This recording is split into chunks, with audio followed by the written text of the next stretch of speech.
भारतीयों के लिए एक बहुत बड़ी खुशखबरी। भारत सरकार ने रेलवे में एक इतना बड़ा डेवलपमेंट करने का सोचा है जिससे भारतीयों का बहुत सारा वक्त बचेगा और साथ ही साथ बहुत सारा एम्प्लॉयमेंट भी जनरेट होगा। इस सपने को सच बनाने के लिए 1.53 lakh crore Indian government invest कर रही है। तो दोस्तों, भारतीयों के लिए एक बहुत बड़ा गिफ्ट है।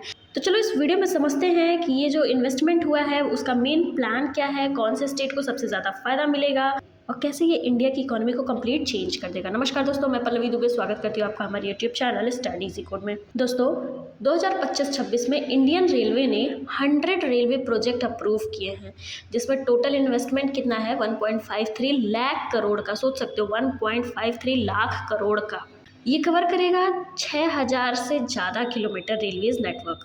अब कंपेयर करो, पिछले साल में सिर्फ 64 प्रोजेक्ट्स थे और इस साल 100 रेलवे प्रोजेक्ट्स हैं।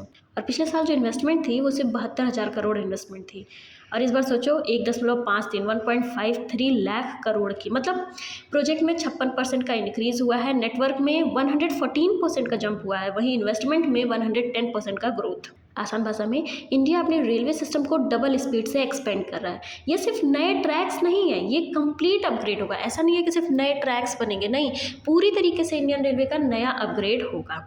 इस प्रोजेक्ट्स में बहुत सारी चीज़ें इंक्लूड होंगी, जैसे कि नए रेलवे लाइन बनेगा, डबलिंग एंड मल्टी ट्रैकिंग होगा। अभी तक आप देखे होंगे एक ही ट्रैकिंग या बहुत होता है, डबल ट्रैकिंग होता है, नहीं, इस प्रोजेक्ट के तहत डबलिंग या फिर मल्टी ट्रैकिंग होगा, ठीक है, जिससे 2-2 3-3 ट्रेन आराम से क्रॉस कर सके। फ्लाईओवर और बाईपास लाइन भी होगा। देखो ऐसा क्यों हो रहा है, क्योंकि इंडिया में सबसे बड़ा प्रॉब्लम क्या होता है, ट्रेन लेट होती है। ये तो इस प्रॉब्लम से तो आप लोग बहुत ज़्यादा फेस किए होंगे, ट्रेन लेट होती है या फिर ट्रैक्स ओवरलोडेड होते हैं। तो सॉल्यूशन क्या है, ज़्यादा ट्रैक्स रहेंगे, कम ट्रैफिक होगा और ट्रेन फास्ट होगी तो लेट भी नहीं होगा, ठीक है। इस स्कीम से सबसे ज़्यादा बेनिफिट किस स्टेट्स को मिलेगा और देखते हैं। महाराष्ट्र को सबसे ज़्यादा बेनिफिट मिलेगा क्योंकि यहाँ के लिए 17 प्रोजेक्ट्स अप्रूव किए गए हैं। वहीं पे बिहार में 11 प्रोजेक्ट्स, झारखंड में 10 प्रोजेक्ट्स और मध्य प्रदेश में 9 प्रोजेक्ट। देखो कारण क्या है कि ये स्टेट्स कोल, मिनरल और इंडस्ट्रीज के हब हैं, फ्राइट मूवमेंट का बैकबोन है। यहाँ पर डेवलपमेंट पूरे इंडिया की इकोनॉमी को बूस्ट करेगा। ये सारी चीज़ें हो रही हैं एक बड़े विजन के अंडर में। वो कौन सा विज़न है, पीएम गति शक्ति नेशनल मास्टर प्लान। इसका मेन गोल है लास्ट मील कनेक्टिविटी, मतलब कि गांव से शहर, जो रिमोट एरियाज़ हैं जहां पे लोग जल्दी जा नहीं पाते हैं वहां तक कनेक्टिविटी हो, गांव से लोग शहरों में आराम से कम वक्त में आ सकें। रिमोट एरियाज़ को कनेक्ट करना, लॉजिस्टिक कॉस्ट कम करना। एग्जाम्पल, छत्तीसगढ़ में रौगढ़ जगदालपुर लाइन, इससे ट्राइबल एरियाज कनेक्ट होंगे, जॉब, हॉस्पिटल, एजुकेशन एक्सेस मिलेगा। ये सिर्फ रेलवे नहीं, सोशल ट्रांसफॉर्मेशन भी है। सिर्फ रेलवे में ही ट्रांसफॉर्मेशन नहीं हो रहा है बल्कि सोशल ट्रांसफॉर्मेशन हो रहा है, ठीक है। 1.53 लाख करोड़ का क्या इम्पैक्ट होगा, इससे जॉब्स क्रिएट होंगी, स्टील और सीमेंट इंडस्ट्रीज ग्रो करेंगी, ट्रांसपोर्ट सस्ता होगा, मतलब कि जीडीपी ग्रोथ इंजन। रेलवे में इंप्रूवमेंट जीडीपी ग्रोथ इंजन है कि नहीं है। इंडियन रेलवे का जर्नी 3 फेज में समझो। सबसे पहले ब्रिटिश एरा था 1853 से 1947। पहली ट्रेन चली मुंबई टू थाने, ठीक है। रिसोर्सेज लूटने के लिए ये बनाया गया था। ब्रिटिशर्स का मेन एम क्या था कि रिसोर्सेज को एक जगह से दूसरी जगह ले जा सको, भारत से जो भी रिसोर्सेज हैं उसको जल्द से जल्द ले जाओ, उसको यूटिलाइज करो, ठीक है। तो रिसोर्सेज लूटने के लिए वो पहला ट्रेन बनाए थे, मतलब पहला ट्रेन चलवाए थे। फिर आता है पोस्ट इंडिपेंडेंस का फेज़ 1947 से 2014। इसमें मेन फोकस था कि ट्रैवल सस्ती हो, ठीक है, हर जगह कनेक्टिविटी हो, मतलब जहाँ तक पॉसिबल हो पाए वहाँ तक कनेक्टिविटी हो और ट्रैवल सस्ती हो।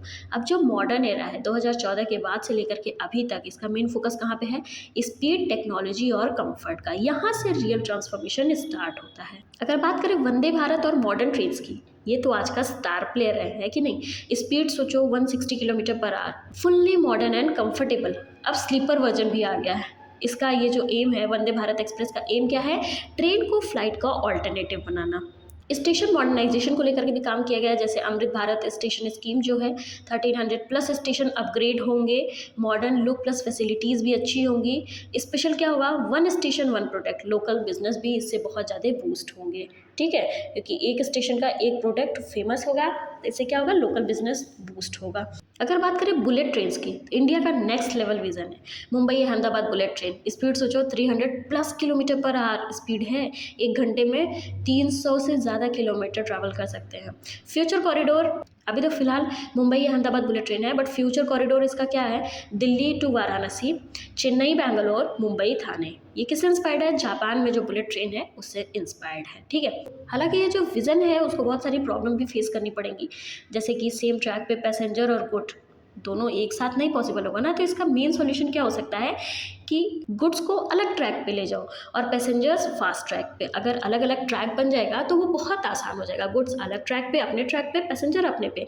इससे क्या रिजल्ट होगा, डिले नहीं होगा, ट्रेन फास्ट चलेंगी और बेटर लॉजिस्टिक होगा।